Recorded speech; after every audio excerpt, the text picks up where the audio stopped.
नमस्कार दोस्तों, आप देख रहे हैं वंदे भारत न्यूज और मैं हूं आपके साथ नमन मटके। जिस तरह से मनुष्य के जीवन में कर्म का अपना महत्व है, वैसे ही वास्तु और ग्रहों का भी अपना एक अलग महत्व है।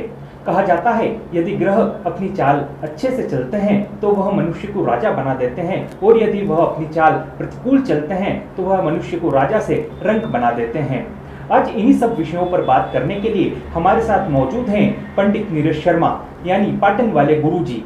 आज हम उनसे ही जानते हैं कि कैसे ग्रह अपनी चाल चलते हैं और यदि वह चाल प्रतिकूल या अनुकूल हो तो मनुष्य जीवन पर उसका कैसा प्रभाव पड़ता है। पंडित जी, आपका बहुत बहुत स्वागत है हमारे न्यूज चैनल में। नमस्कार। पंडित जी, ग्रहों की चाल जो कि एक मुख्य विषय होता है किसी भी व्यक्ति के लिए या मनुष्य के लिए, और एक जन्म कुंडली जो ऐसी एक महत्वपूर्ण आवश्यकता होती है जिसको देख करके मनुष्य का पूरा भविष्य देखा जा सकता है या निर्धारित किया जा सकता है। क्या होती है ये जन्म कुंडली और कैसे इसका आकलन किया जाता है ज्योतिषाचार्य में? जी देखिए साहब, जन्म कुंडली जो है, जैसा नाम से ही प्रतीत होता है कि जन्म के समय जो आकाशमंडल में जो ग्रह जहाँ विचरण करते हैं उस समय जो ग्रह आकाशीय स्थिति में जहाँ विद्यमान है उसको बनाई गई कुंडली को जन्म कुंडली कहा जाता है। आप देखिए साहब कि आकाशमंडल को हम 12 भागों में यदि विभाजित करते हैं तो वही उनको 12 राशियां कहा जाता है, और उन्हीं राशियों में ये जो है ग्रह विचरण करते हैं। तो कभी हमने सुना होगा कि शनि 2.5 साल में एक बार राशि परिवर्तन करते हैं, ये सामान्य जानकारी है, सभी ने सुनी होगी। तो 2.5 साल में उस राशि में वो शनि महाराज बैठे रहते हैं, अगली राशि में जाने में उनको 2.5 साल लग जाते हैं, है ना। तो ये 12 भाग जो होते हैं आकाशमंडल के, तो जन्म कुंडली में आपने देखा होगा 12 जो स्थान होते हैं, 12 खाने बने होते हैं, तो वो 12 राशियों से ही संबंधित है। उनमें जो अंक लिखे रहते हैं वो 12 राशियां हैं, और उनमें जो ग्रह लिखे रहते हैं वो उनमें विचरण करती हुई स्थिति बताते हैं। तो वो जन्म के समय जो ग्रह जहाँ था, जिस राशि में था, विद्यमान था, उसी को जन्म कुंडली कहा गया है। गुरुजी, जैसा एक हमारे पास लगातार शिकायतें आती है कर्ज संबंधित कि लोगों पर कर्ज हो जाता है, तो कर्ज के लिए कौन से ग्रह जो हैं वो जवाबदेही होते हैं और कैसे कर्ज होता है और इसका निवारण कैसे इस समस्या का किया जा सकता है? जी बिल्कुल। देखिए साहब, आज की ये सबसे बड़ी समस्या है ना भाई। 1 साल पहले की बात अलग थी, अभी 1 साल से करीब करीब ये है कि लोगों का व्यवसाय नहीं चल पा रहा है, ये लॉकडाउन के कारण और जो है ये महामारी के कारण, तो उसमें भी लोगों को कर्ज हो गया है। तो ऐसी व्यवस्थाएं बैठती है साहब कि जन्म कुंडली में, और कभी कभी ऐसा होता है कि व्यक्ति के ऊपर कर्ज चढ़ता ही रहता है। अभी की तो परिस्थिति अखिल वैश्विक स्तर पे सभी के लिए सामान्य इसी तरीके की है, लेकिन कभी कभी कुंडली में ऐसा होता है कि व्यक्ति के ऊपर कर्ज हमेशा ही रहता है। वो उसको कम करने की कोशिश भी करता है लेकिन कभी नहीं होता है। तो इसका भी एक कुंडली का ही कारण है कि जन्म कुंडली में जो छठा भाव होता है वो छठा भाव कर्ज से संबंधित है विशेषकर, लेकिन 8वां और 12वां भाव भी कर्ज से संबंधित होता है। और मंगल ग्रह जो है कर्ज का विशेष ग्रह है जिससे कर्ज देखा जाता है। तो छठे भाव में यदि मंगल विराजमान है और वो किस स्थिति में है, यदि उनकी जो है स्वग्रही स्थिति में है या शत्रु राशि में है, उस पर निर्भर करेगा कि कर्ज कितना बड़ा होगा। कर्ज यदि मंगल जो है उनकी शत्रु राशि में उपस्थित है तो कर्ज ज़्यादा होगा और हमेशा कर्ज चढ़ता ही रहेगा। और यदि मंगल अपनी स्वराशि में है या उच्च राशि में है और छठे भाव में बैठे हैं तो कर्ज तो होगा, लेकिन वो जल्दी उतरने वाला कर्ज होगा। जी गुरुजी, एक मनुष्य के जीवन में निरोगी जीवन जो कि एक महत्वपूर्ण प्राथमिकता होती है, कोरोना वायरस जब से पृथ्वी पर आया है तब से लगातार जो है उसके मामले बढ़ते चले जा रहे हैं। तो कैसे इसमें जो है आने वाले समय में लोगों को इससे निजात मिल पाएगी? देखिए साहब, एक बात है कि ये जो रोग का कारण होता है वो दो ग्रह हैं, इसके द्योतक होते हैं, प्रतिनिधित्व करते हैं, जैसे राहु और शनि। ये राहु जो है, राहु का मतलब होता है नकारात्मकता। तो नकारात्मकता पिछले 1.5 साल से अपने उच्च स्तर पे थी। क्यों? क्योंकि राहु जो है अपनी उच्च राशि में विद्यमान थे, है ना। और जो है मिथुन राशि में राहु की उच्च राशि होती है, वहाँ राहु अपना उच्च स्तर पर अपना जो है नकारात्मकता ज़्यादा फैला देते हैं। तो नकारात्मकता ज़्यादा होने के कारण ये जो है महामारी आई। ये सब चीज़ें पहले से भविष्यवाणी की हुई थी ज्योतिष शास्त्र के अनुसार कि इस समय महामारी आएगी, और नकारात्मकता अपने उच्च स्तर पर आई तो उसको नियंत्रित करना बड़ा मुश्किल था, इसलिए कोई भी नियंत्रित नहीं कर पाया। लेकिन अभी 23 सितंबर को जो राहु का परिवर्तन हुआ है, अब वो राहु जो है वृषभ राशि में आ गए हैं, तो अगले 3 महीने के अंदर अंदर इसका जो है रास्ते निकल जाएंगे।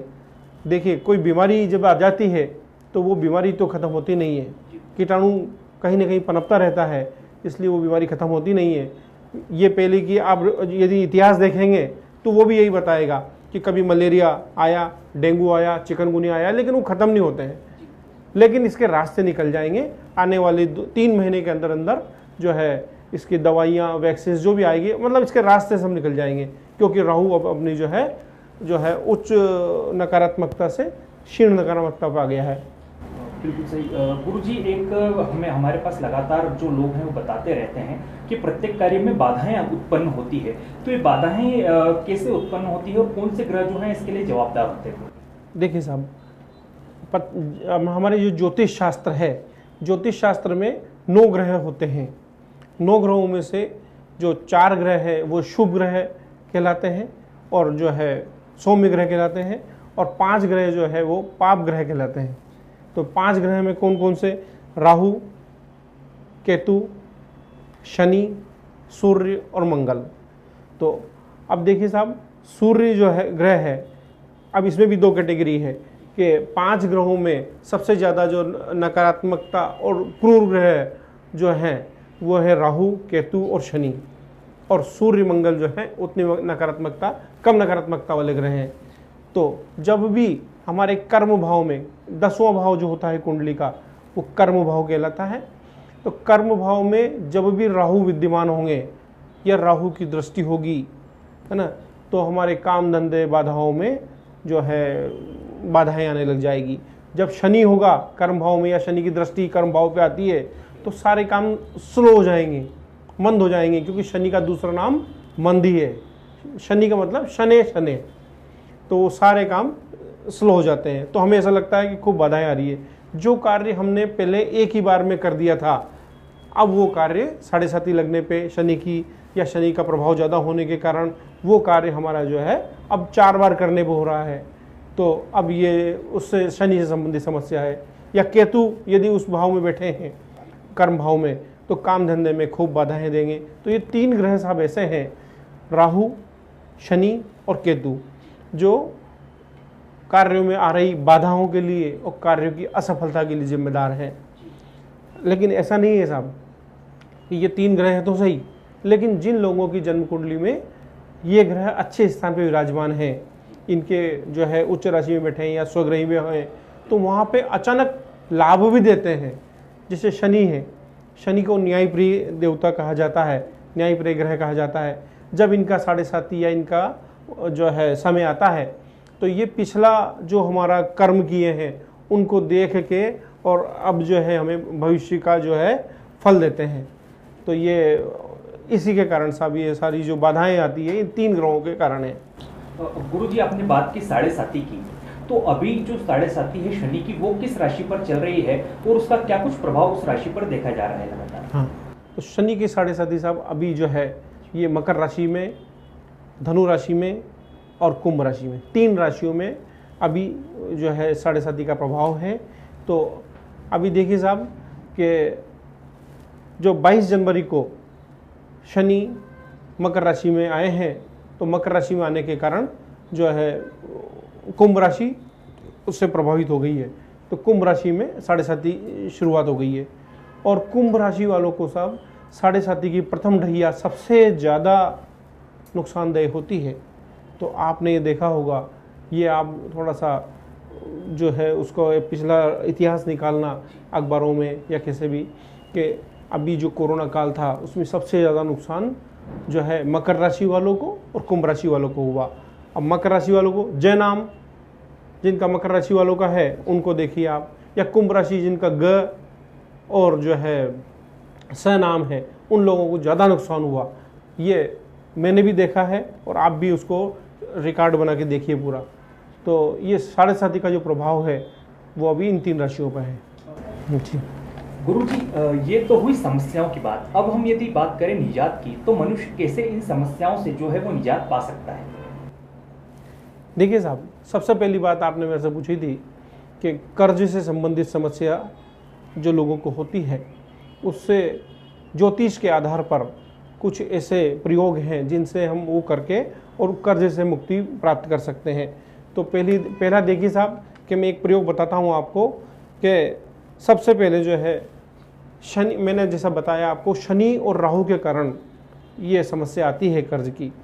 तो हमारे घर में, दुकान में और फैक्ट्री में जो है पश्चिम दिशा जो होती है, वहाँ पर सरसों के तेल का दिया आप रोज़ाना संध्या काल में जलाएं और उसमें दिए में तेल इतना भरें कि वो आधा घंटा करीब जलता रहे। तो बहुत जल्दी, करीबन 45 दिन का ये प्रयोग है, 45 दिन तक आप इसे करें तो कर्ज मुक्ति से जल्दी निजात पाया जा सकता है। दूसरा एक और उपाय है, यदि हम ये उपाय नहीं कर सकते हैं तो दूसरा एक उपाय है जिसे हम 21 दिन करना पड़ता है हमें, जिसमें भगवान भैरू जी जो हैं, तो भैरू जी के मंदिर जहाँ पर चैतन्यता हो, जहाँ पर रोजाना पूजा पाठ होती हो, आरती होती हो, उस मंदिर में जाके एक पान का पत्ता, उसके ऊपर एक खाने वाला पताशा, मीठा पताशा और 7 लौंग और 7 काली मिर्ची उसके ऊपर पान के ऊपर रख लें और भगवान भैरू जी के यहाँ जाकर उनके एक सरसों के तेल का दिया लगाना है और भगवान को ये अर्पित करना है सभी चीज़ें।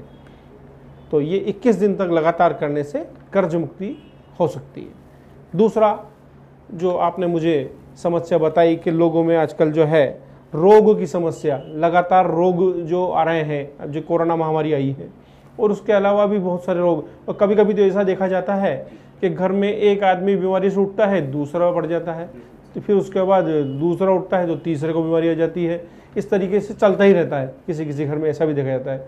तो उन घरों के लिए सबसे सटीक उपाय मैं आज आपको बताने जा रहा हूँ कि आप देखिए साहब कि एक कंडा लीजिए, आप छोटा सा टुकड़ा लीजिए कंडे का, उसमें आप उसके ऊपर जो है नीम के पत्ते रखिए और जटा मांसरी करके एक आपको जड़ी बूटी मिल जाएगी बाज़ार में, तो उसका 1 चम्मच उसके पाउडर की रख दीजिए और थोड़ा कपूर और थोड़ा घी, इन सबको कंडे के ऊपर रख के और फिर जलाइए आप और उसको जलने दीजिए। जब उसका धुआं निकलेगा तो वो पूरे घर में एक बार लेके घूम जाएं और उसके बाद जो है उस कंडे को कहीं भी घर में रख के छोड़ दें कि उसका धुआं घर में जाएगा, उससे बीमारी दूर होती है।